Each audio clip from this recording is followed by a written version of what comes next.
What up, everyone? We've got Geek Fuel here.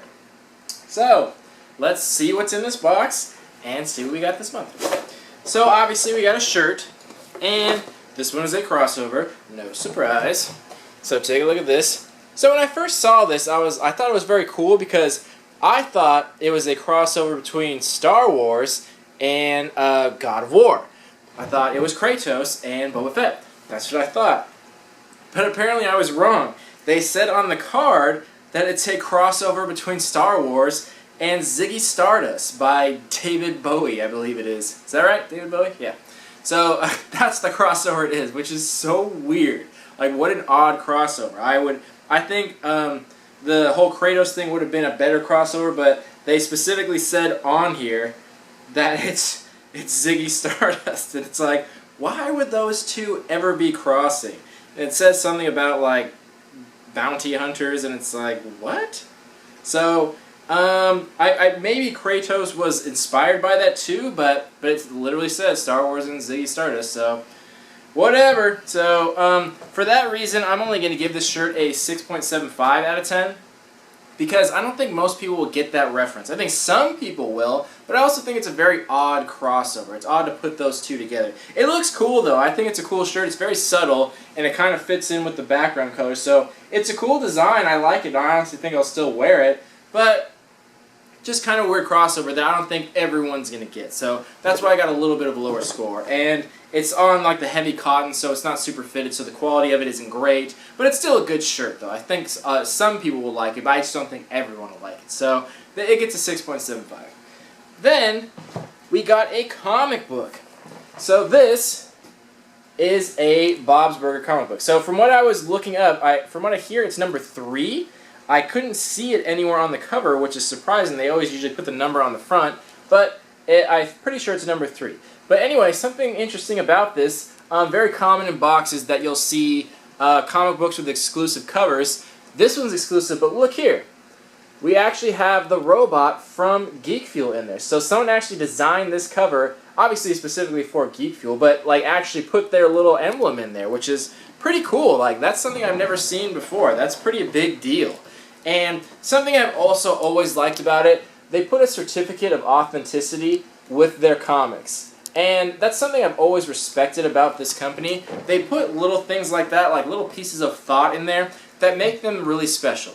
But it doesn't really make a huge difference, because at the end of the day, certificates of authenticity don't really mean too much, because it's supposed to certify something and prove that it's real, but anyone can make a certificate of authenticity. The certificate's made by this company, so I'm not saying they did this, but if someone wanted to make a phony about it and then make a phony certificate of authenticity, they could. So it doesn't really mean much, but it's just very cool to see that. It just makes it seem authentic, hence the authenticity. So it's just something that they go a little extra step that, you know, isn't difficult to do. I think most boxes could do that, but it's just very nice to see it. People are comforted by it. When they see something on the back, a certificate, it just makes people want to buy more, makes people want to spend more, and it actually brings up the value a little bit.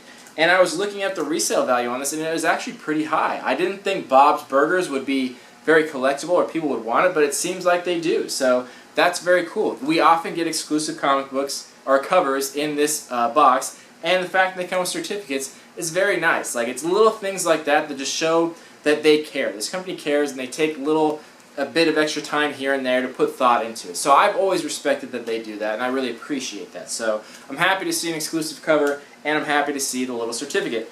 Very welcome. I like it. Next, we got an ice tray. Doctor Who ice tray. Nothing super special about it. It's the TARDIS and the other guy, whose name I forget at the moment, but I know. I'm going to get murdered in the comments for forgetting it, but regardless of what the name is, it's an ice tray. So, just something fun. Make some ice. No big deal. Then, we got a game code. So, this is for, I hope I'm pronouncing this right, Roche Fusion. I have no idea if I'm pronouncing that right at all, but something I thought was kind of odd, that whenever they give out game codes, they usually always give something with it. It's either candy or a necklace or a keychain. That's something that this box always did, to give like to give credit to the game code, they give something with it. So even if you don't use the game code, it at least comes with an item.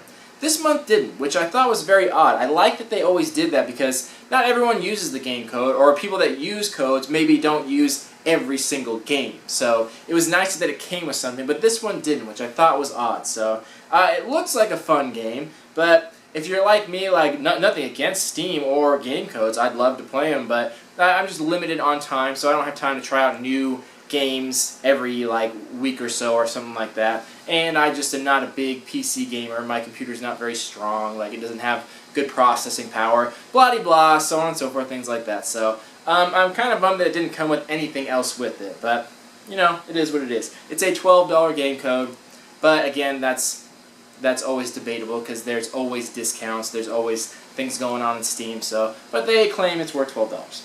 Whatever.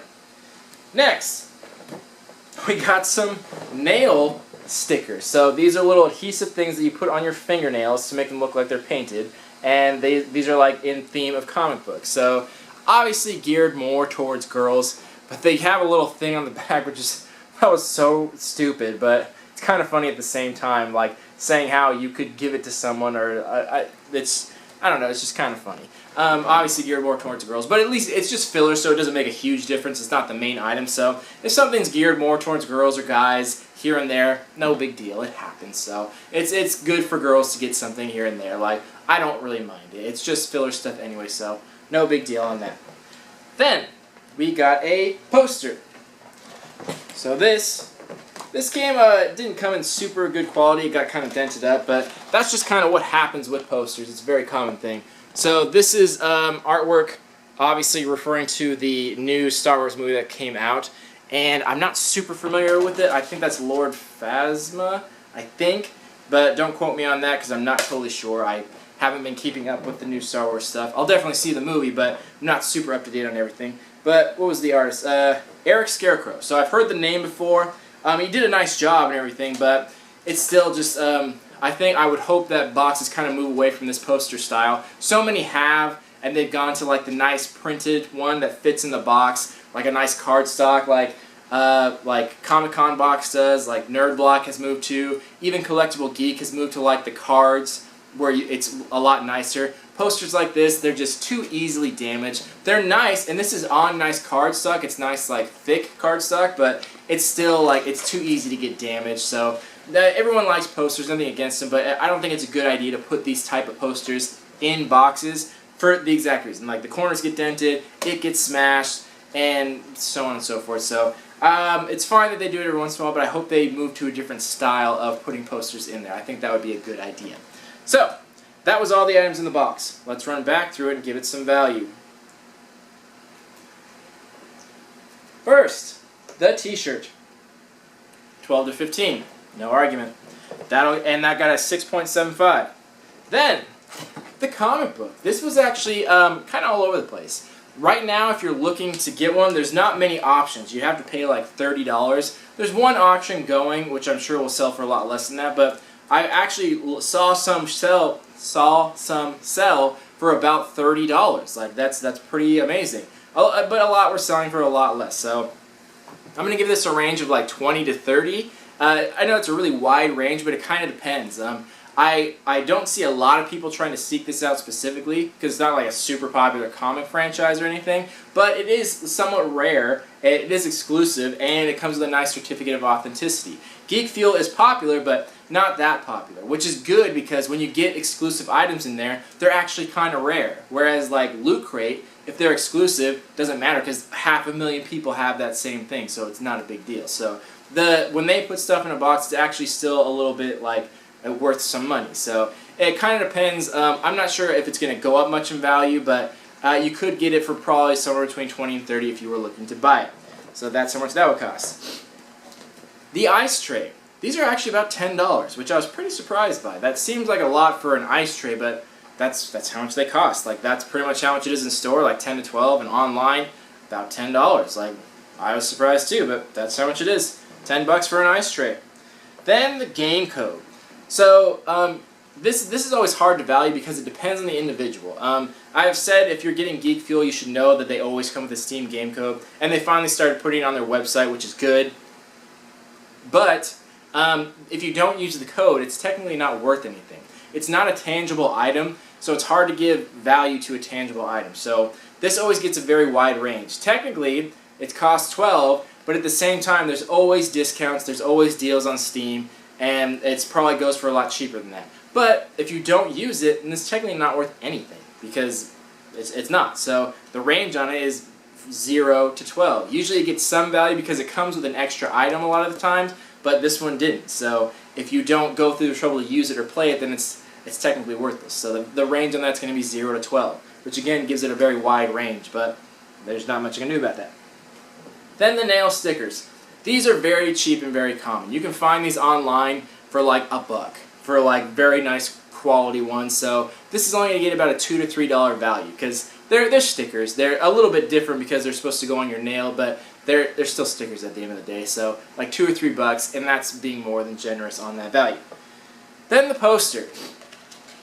Although it is a nice poster, I like the quality, I like the style, and I like the artist, it is just a poster. Some people, they said on here, which I do appreciate, some people got an alternate version that's signed, which I think is really cool. That's a nice incentive that some people will get a special box and have a signed poster. So that's very cool. I like that they do that. But I can't value based on that because not everyone gets it.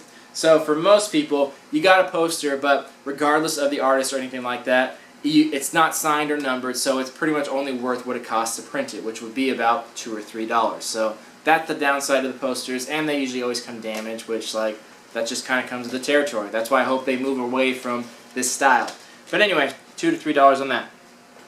That being said, that brings the value on the low end, $46. On the high end, $76. So this box always has a very, very wide range because of things like the game code, because it's either worth what it says or it's worth nothing. So it has such a wide range. Now, I definitely wouldn't value it at 76 because that's valuing the game code at full price, which is very rare to have to pay full price on Steam because there's always some kind of summer sale or something going on. And that's also valuing the comic pretty high.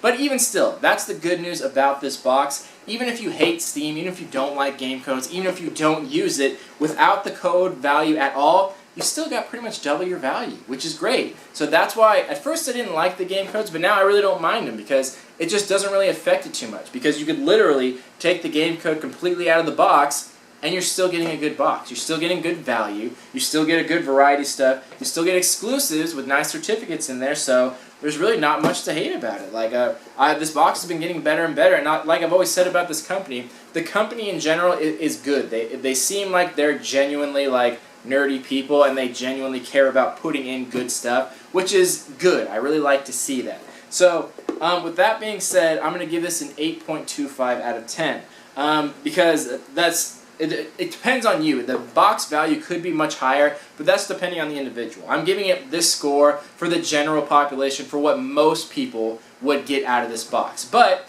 if you're an individual who plays Steam and uses the game codes, this box is much more valuable to you. And if you really like this comic and so on and so forth, then you probably would have gotten this box more at the $76 value. If that's the case, this box would have gotten a much higher rating. But it's always hard to rate this box because it depends on the individual. So don't take my value rating on this too critically. Don't take it as a live or die by number. This is just for the general population. So input your own values into this, input your own taste into this, and give it your own rating and value. I just kind of give general numbers to give you an idea of it, and then you take what you can from that.